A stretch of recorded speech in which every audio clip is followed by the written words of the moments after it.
From downward facing dog, we'll step the right hand about one hand length forward and turn slowly onto the outer edge of the right foot. Now root the base of the index finger, and then externally rotate the upper arm to open the right chest. Turn the chest up, you can lift the left hand, and you can have the left leg in front for added support at first as you take the left arm up. There's a lot going on, strength all the way up through the right side of the body, but I'm focusing on the spiral in my right arm, rooting the index finger base, drawing energy up through the palm, and then rolling the upper arm back to open the chest. And to switch sides, move to downward dog. And take the left hand forward. Root the index finger base. Turn onto the outer edge of the left foot. Right foot can be in front for added support or stacked on top. Rooting the index finger base in the left hand, little inward spiral of pronation in the bones of the left forearm as I take the left shoulder back by externally rotating the upper arm bone, the humerus. That double helix balance of spirals allows me to open the chest and even turn the chest up. Keep the tailbone in.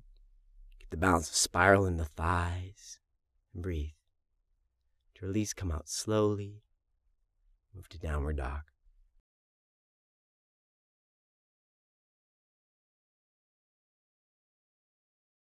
From downward facing dog, step the right foot forward and we'll enter warrior one, Virabhadrasana A. Bring hands to the hips. Let's find the spiral in the legs. Now at this point, I'm going to root the outer left heel, but spiral the inner heel back to stretch the calf. As I spiral the inner left thigh back, I turn the heart forward. With the arms forward, I'll take the arms up. And again, palms are facing in, but upper arm bones are spiraling out to create a release in the chest. I maintain stability in the front leg, the right leg, by rooting the big toe base as I take the right sit bone back and down. Belly and throat draw in to support the neck and lower back. And from here, we'll move slowly into warrior three. You can have the hands on the floor if you need them at first, but lifting the left leg will make a straight line parallel to the floor from the top of the head to the left big toe. Then taking the arms back, let's challenge these leg spirals. As you root the big toe base, slowly bend and extend the knee. And because the muscles that resist this movement, forward bending in the right hip, glute max, and the deep rotators turn the leg out, I have to work hard to root the big toe base to balance the spirals in the legs. Let's step the left foot back now. Left heel rooted again to the floor, about one leg length between the feet, and let's come onto the fingerprints on either side of the right foot. Bend the right knee, and again root the big toe base, but take the right sitting bone back. You can use a block if you like. We're going to add a twist for the spine and upper body on top of these spirals in the hips and legs. So left hand on the block, just to the inside of the right foot. Right hand checks my lower spine. Rooting down to the left index finger base, the right big toe base, the outer left heel. I'm going to spiral out through the crown of the skull. Now I draw the tailbone in for stability and then the lower spine in for mobility. And then as I twist, I draw the lower front ribs in, balancing the spirals through the torso. To exit, exhale back to plank. Inhale here. Exhale lower. Arm and leg spirals balanced as you inhale, gentle cobra or upward dog. Exhale slowly, downward dog. From downward facing dog, other side, stepping the left foot forward for warrior one once again, bending the left knee, anchoring the right heel, pivoting the heel back to carefully internally spiral the inner thigh, taking the origin of the psoas, the deep hip flexors I'll be releasing in the right hip back. Turning the rib cage forward. Drawing the tailbone in, arms forward, balance the spirals of the arms, palms in, upper arm bones turning out, throat in, belly in.